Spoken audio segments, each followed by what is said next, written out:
Grass-covered snow glimmers underneath the light of a street lamp. Fog settles over the desolate neighborhood. Branches slightly sway to the motion of a chilly breeze, white powder blowing across the streets just as a shadow appears. It moves underneath the illumination of the lamps, yet there is not a soul in sight. The only sound that can be heard, aside from the occasional barking of a homeowner's dog and the meow of a stray cat, is the ringing of sleigh bells. The shadow disappears upon the sound of someone talking to themselves. A lone woman walks down the dusted-over sidewalk. Shoulder-length hair whips in the wind as she wraps her scarf tighter around her neck. She shoves her hands into the pockets of her coat, however. The weather is much too harsh. The area around her is much too quiet. She cautiously glances around when the bells start to ring again. Hello? She calls out. The woman crooks her neck to the side when she notices a figure standing a distance in front of her. The woman slows to a halt. Her body tenses up and her eyes widen when she takes in the appearance of the figure standing just ahead. Her face strains of all color. The person standing on the sidewalk disappears into thin air, causing the woman to shake her head. She must be hallucinating. Something warm blows against her hair before she is knocked to the ground. A large black hand wraps around a pale throat, skinny fingers digging in just enough to cut off some of the airflow. The woman gasps for air while staring out into the darkening world. The coldness faded long ago. However, the friction of a hacksaw rapidly moving back and forth warms the woman's throat. Blood dribbles down the woman's chin as she attempts to scream for help, but only the sound of gargling is heard. The woman dares to look into the eyes of her attacker. Her gaze is one of fright. The whites of her eyes turn red while the brown irises glaze over. Brunette-colored hair is stained crimson as the vicious attacker licks his grotesque lips. Christmas, my favorite time of year. The attacker amusingly chuckles. Mid-afternoon sunlight beats down on the shingled roof of an older house.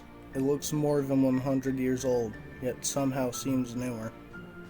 Black paint is peeling off of the rotted wood. Shutters hanging by mere hinges are beside cracked and dust-covered windows. The ebony wood of the porch has fallen in. Shards of wood stick up in the air as if to protect the house from intruders. One man and woman are walking down the sidewalk opposite to the house, their fingers entwined as they stride alongside each other. The couple slows to a stop when they notice the silhouette of a small child in the attic window. They are not able to see anything other than the pale blue stare at the child. The dead gaze causes a shiver to run down their spines. "Let's hurry up and go," the woman says. "No, I'm not scared." The man shakes his head. "That's Estelle Manor. We shouldn't even be on the sidewalk." "There's nothing to be afraid of. You act as if we should be in fear." "Do you not remember?" The man lowers his head. Shame shows upon his face. Faint voices whispering within his ear as he raises his head once more. The shame once shown disappears entirely as if it didn't exist. "Of course I do, but you only fear what has already been handled." The woman reluctantly nodded to him before they continued down the snow-covered sidewalk. The sun itself couldn't melt the white which brightened the gray. The man, as he walked, could still feel the eerie stare the child gave. It crept upon him as the whispers continued to get louder within his ears. Looking back once more, the child was gone. "Damn spirits," he says before walking once more. He slowed to a halt as the sound of bells could be heard. The woman looked at him confused. Curious, she poked him from behind. "What is it?" she asked curiously. "Didn't you hear that? Bells," he responded. "No, maybe you're hearing things." "Perhaps. Ears have been giving me some trouble for a while now." Another step forward, another ring of the bells. Beside them was an alleyway, nothing but a path that led to another street. Houses separated, fences surrounding their backyards. Dogs barked as much as kids laughed and played. These bells outlined themselves far more than any sound. They jingled as they came forward within the light of the sun, gleaming their gold color. A figure within a large red robe, breathing heavy as it approached. Chains dragged against the snow, leaving the brown of rust behind it. The man stared as his chest tensed, not finding the words to speak. The figure stopped where it stood, continuing to breathe heavily into the frozen air. The man couldn't find the motivation or the strength to move as he continued to stare at the horror in front of him. The woman blinded away from the guilt the man had stored within him. "What's wrong? What do you see?" the woman asked worriedly. Do you not see that hideous beast? He asked, while barely able to breathe.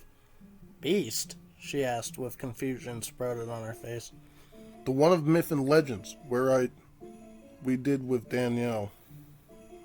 Memories of dark origin filled within her mind as she stared down the alleyway. Whispers and screams of a child made her fall to her knees as she covered her ears.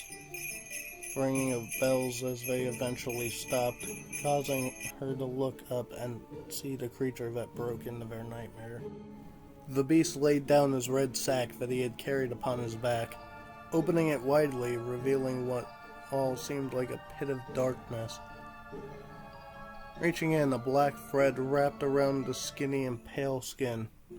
Realizing what was about to happen, the man mustered the strength and pushed the woman out of the way and out of view of the beast. Run, Rach! His voice quickly being interrupted as the black thread wrapped around his ankles and jerked him to the ground, pulling him towards the large open sack. Trying to grip onto anything under the snow, his nails continued to tear to pieces against the rocky surface, a line of red as he eventually was dragged into the sack. The woman's eyes widened as she quickly sat up and ran. The snow was slippery more than it was before, and she found it more difficult to keep her balance. In front of the Estelle Manor once again, she finally lost her balance, falling face first into the snow-covered sidewalk.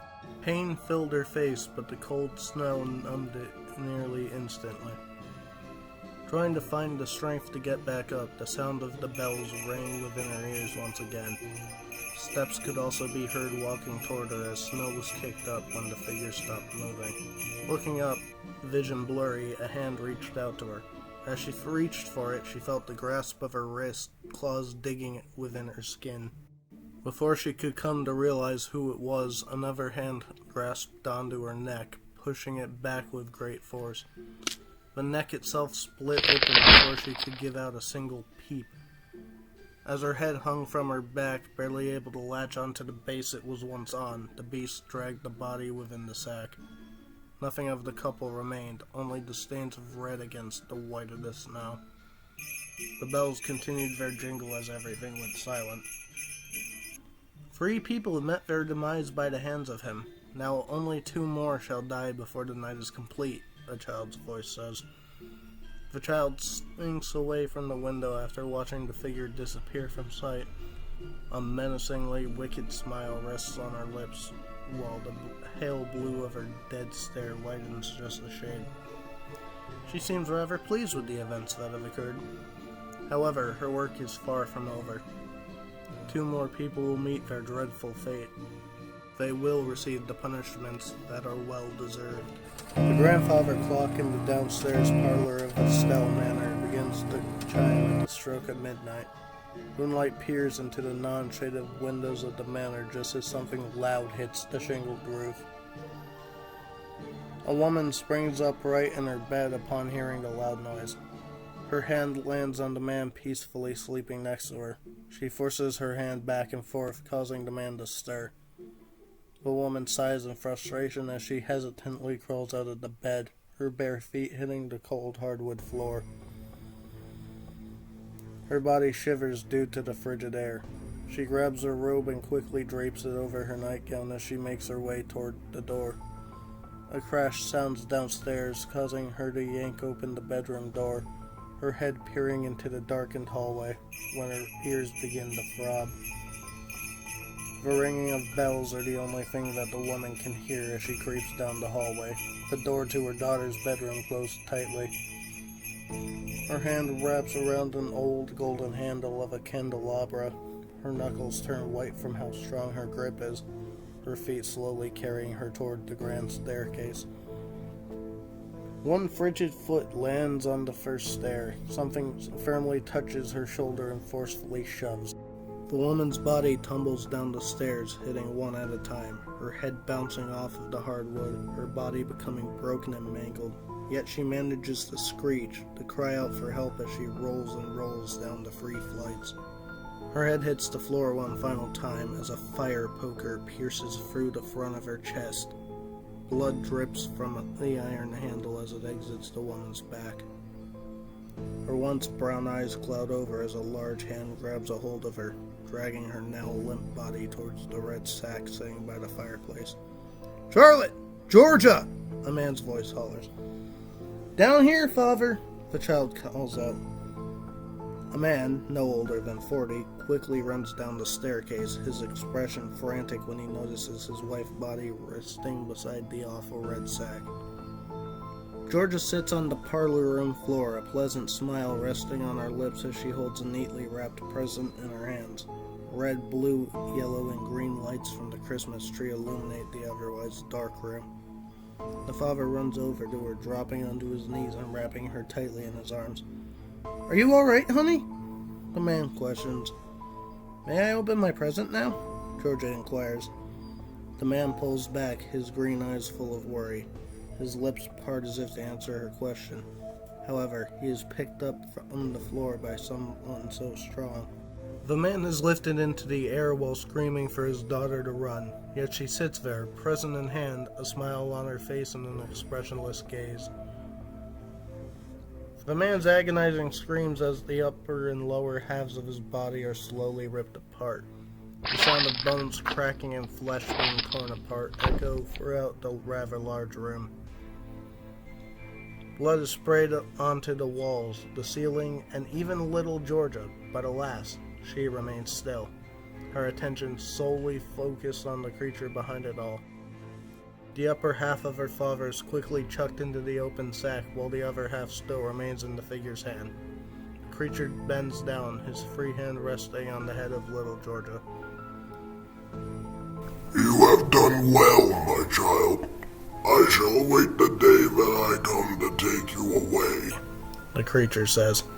"Thank you, Krampus," Georgia enthusiastically smiles. Krampus removes his hand from the girl's head. The lower half of her father is shoved into the old, dirty sack before it's hoisted over the creature's right shoulder. Krampus glances down at the child once more. Her happy little smile somehow causes his own lip to twitch. Bells ring with every step that he takes away from the child in her manner of solitude. The creature claws his way up the length of the fireplace until he is atop the roof once more. The sleigh bells stop ringing just as a voice is faintly heard in the wind. I wish with all my heart," another child says, "that the truly evil shall be torn apart."